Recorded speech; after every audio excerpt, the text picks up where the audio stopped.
Here we are, back at it again. Another video. This is probably more of an impromptu video. I haven't really thought about what I'm going to say. So why am I making a video? As you can see by the title, I'm really into Sun Ra at the moment, so I thought I would get on. Sorry, I'm still sounding a bit sick. I've still got the flu. But I'm in that zone at the moment where I'm really connecting with Sun Ra, and I thought I would get on and make a video and at least convey that while I still have that feeling of realizing there's a lot of Sun Ra out there that is really, really cool and really interesting. And yeah, I don't know. I just wanted to show 7 Sun Ra records on a Sunday on the Saturn label, but I've actually realized that's not true. One of them's a compilation with stuff from Saturn on it, and one isn't on that. But for the sake of a rhyme, I'm calling the video that. So yeah, Sun Ra has been one of those. I'm going to take a coffee break, another slurp break. Sun Ra has been one of those artists that has always been in my radar or my orbit or whatever you want to call it. I couldn't resist throwing in like a space reference with orbit there. Always an artist that I've been aware of his and the orchestra's importance to jazz, but for whatever reason I haven't dived in properly. There's 2 Sun Ra records I've had for ages, and one of them I enjoyed them both, but I didn't connect with Sun Ra as a whole. Or I know Sun Ra collectors can be very avid and very detail orientated and very focused, and I know a couple of Sun Ra fans here in Wellington, and I know Rodis and Roger Coleman in the VC, and there's others. Mental Theologian is a massive fan. He's got a huge amount. Roger Coleman wrote a massive document on Sun Ra. It seems like the people that are into Sun Ra are really into Sun Ra, and I also think that it seems to be that there's new reissues coming out, guaranteed on Record Store Day, and throughout the year there's new things coming out all the time that people are consuming. So it seems like a big world to step in really into Sun Ra, and I haven't consciously made an effort to step into that world and really explore what he did and the different sounds that he went through and the changing things. It's one of those things where it seems like wherever you drop in along the timeline of Sun Ra, you get quite a different sound or quite a different evolution. So it's just a matter of finding something you like and working either backwards and forwards. I decided the smartest thing to do. Actually, no, the first thing I did was I decided I was going to go through and watch a whole bunch of VC videos that people have done on Sun Ra. So I watched Roger Coleman's video on Saturn. I watched Metal Theologian's video showing things to buy that have come out, Buyer's Guide to Sun Ra for this year. Blake WurtzDB71 did a Sun Ra video where he too started talking about how he really got into Sun Ra, and there's a really nice passion in that video. And I decided to do the old-fashioned way and pick up a book. This is Space is the Place. This is a biography by John F. Swed, which I've read is a good one online, and Roger recommended it to me. So I'm a couple of chapters, about 4 chapters into this. Got a long way to go, a lot to learn. My local record store has had some Sun Ra in, obviously all reissues. So I've been picking up stuff from there. I got some stuff out from the library. So I've got seven records here, which is obviously nowhere near, it's like the absolute tip of the iceberg in terms of Sun Ra. The ones I have I really enjoy. I just need to figure out where I want to go next. I obviously don't want to pick up every release. I don't want to pick up every new release unless they seem really worth it. I'd love for you guys to recommend me Sun Ra records that really stand out. Ideally I'd like to have a Sun Ra record from an important milestone in the timeline of Sun Ra. Because within the certain segments there's not every record is completely unique. Some of them have a lap over in sound. I can't afford to buy all of them, so I just need to figure out, the milestones basically, and go from there. But I'll show you what I have got. These two are in the local record store, and isn't it a good place to start at the beginning? If you look at the reviews on this one, especially on Rate Your Music, it's very disappointing. People are saying it's very safe and very standard, and I looked up this online before I bought the record, and I was expecting to be disappointed. Or what I was expecting was a really average big band record, and I know I don't like big band records, but I've always known this cover. I've always been obsessed with this cover. It was my desktop wallpaper when I was studying as a designer at college for ages. And I listened to it bits online here and there, but I never picked up a record. So started here, Jazz in Silhouette. I really enjoy this record.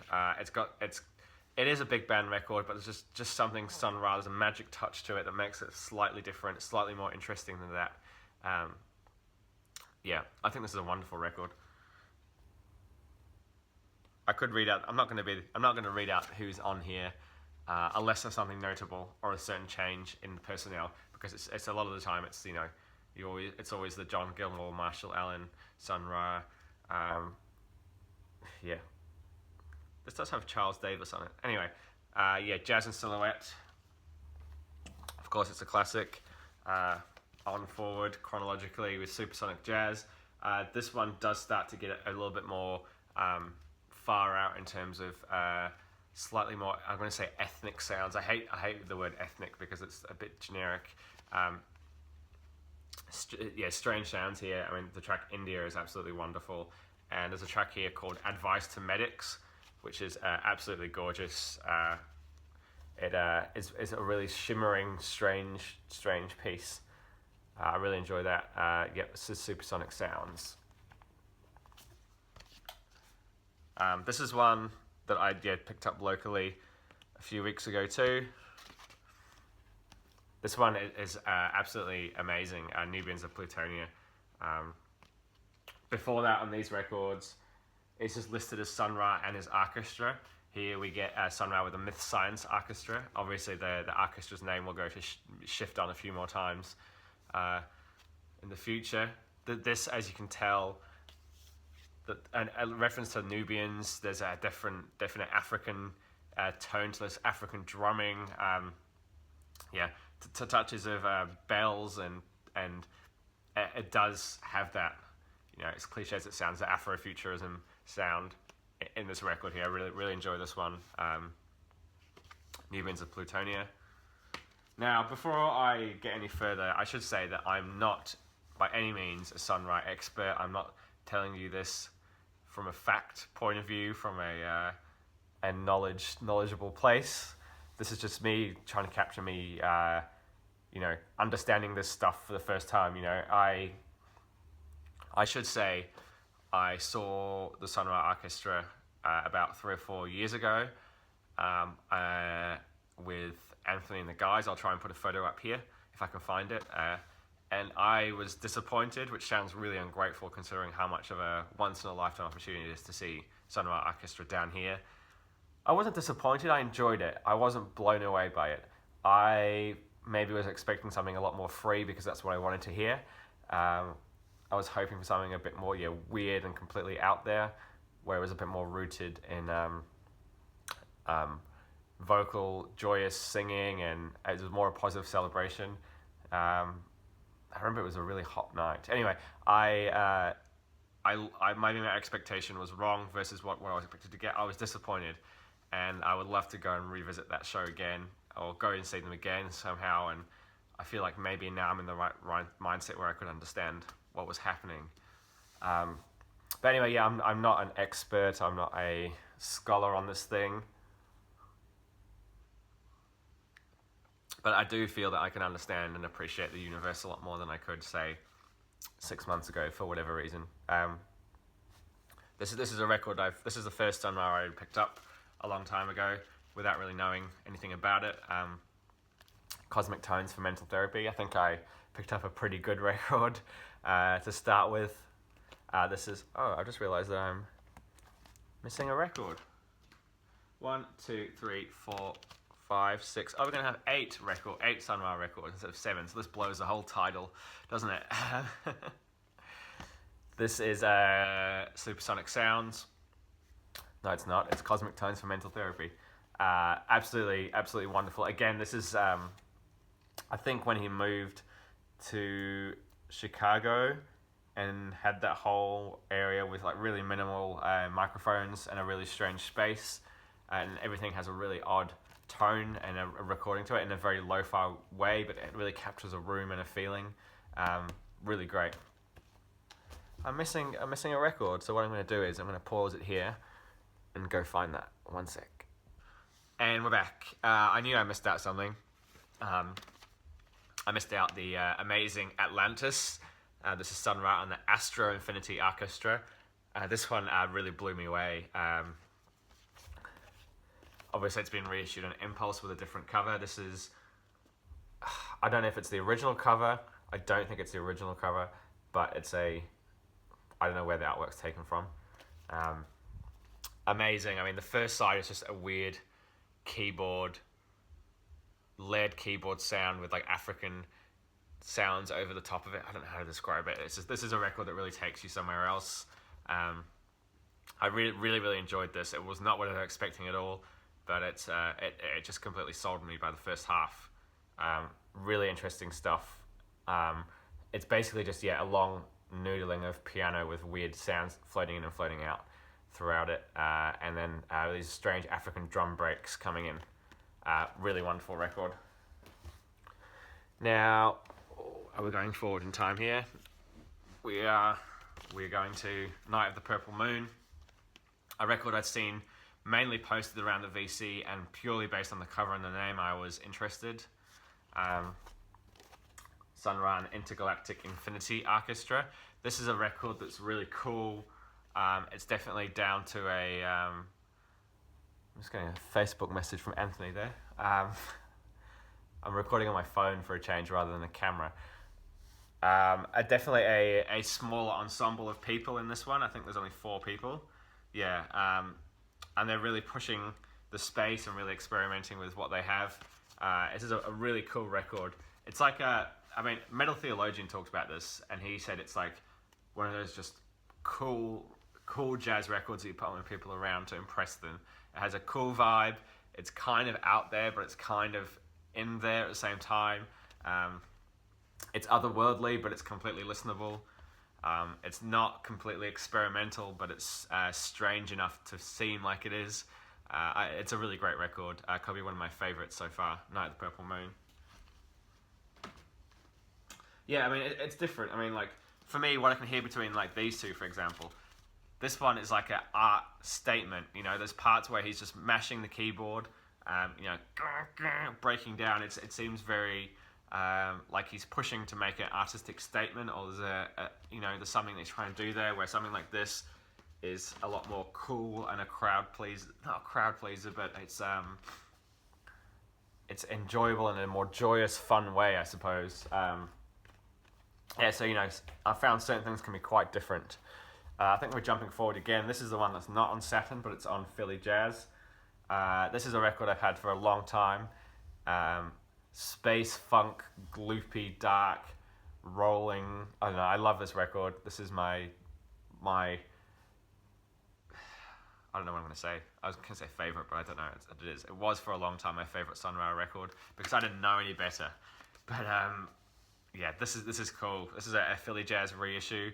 On here we get the introduction of June Tyson, the female vocalist in parts, and we've got what's his name? Eddie Gale is on here, which is always kind of a weird thing. I didn't think that Eddie Gale would be playing with Sun Ra. Absolutely wonderful. There's some really cool, slow, funky tracks. I played a track off here when I was playing a DJ set, and it didn't go down too well because it was too slow and too sloppy. Languidity. This is just under the name Sun Ra. Absolutely wonderful. I love this record. Yeah, a lot more like a dark funk sound to it. It sort of like plods along slowly. I've talked about it many times in previous videos. Anyway, okay, the last one is a new record that came out I think it was last year. I pulled this out from the library. Sunrise singles. I don't know about this. I'm not sold on it. It's a 3 LP set.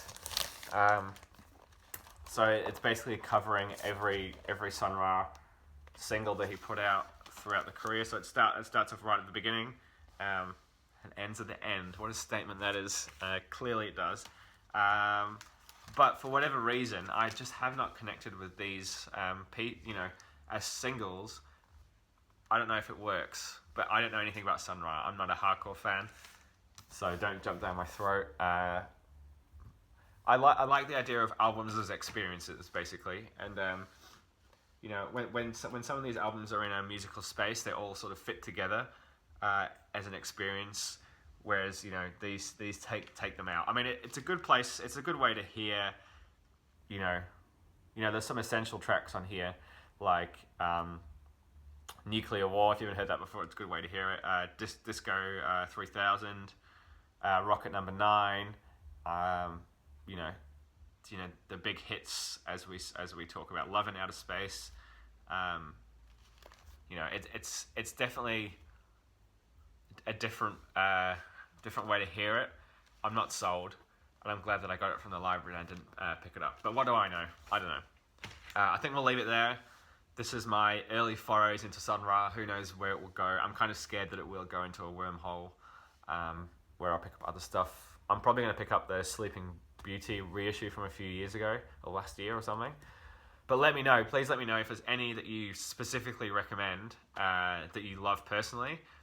Please tell me that I haven't shown already, because that'd be super helpful. I mean, there is the whole internet to read. There's all recommendations. Roger did a PDF where he sort of reviewed every Sun Ra release that he could get his hands on or could hear, which is really useful. But let me know. I've got a lot more to go in the book, so I'm sure I'll learn more as I go. But this was just me capturing that feeling. You know the feeling when you discover a new artist has a big catalog. You get excited to learn. You get excited to read. You Google things. You learn things. That's what I do anyway. When I learn something new about a genre, I'll just go on it and discover and learn. That's where I'm at right now, and that's exciting to me. So I just wanted to try and capture it on film, so I can look back in a few years and go, man, I knew nothing. I don't know. All right, guys. I'll see you all soon. Thanks for watching. Have a great weekend. It's a rainy, cold, grey Sunday morning here. I'm going to spin some records and maybe go watch a soccer game in the rain. I don't know. The things we do for sport. See you guys later. Okay, so I just wanted to jump on real quick and add a bit of a addendum at the end of this the video. I have just finished watching Teddy's latest video, which is his entry into Jonas's contest, and speaking of Sun Ra, wow, that's amazing. I was really drooling. He showed some amazing original Sun Ra pressings on Saturn, and the stories that he talked about meeting Sun Ra just blew me away. As someone who's reading the book at the moment and learning about Sun Ra, that video has come at just the perfect time, and I found it really inspiring. Teddy, just to see those things that you have there, it's just it's truly amazing. It's so special and so personal. I was really inspired by that video. It was the best video I've seen in a long time, or a video that's touched me in that way. So that's just I just want to say thank you to Teddy if you're watching. I think that was the end of it. I was going to touch on in the video the artwork of Sun Ra and how, as a designer, that really appeals to me too. But this video is getting quite long anyway, so I won't jump into that. But I just wanted to say, please go check out Teddy's recent video on Eat Sleep Vinyl. He shows some incredible original Sun Ra records. Just jaw dropping, really. That's all. Thanks, guys.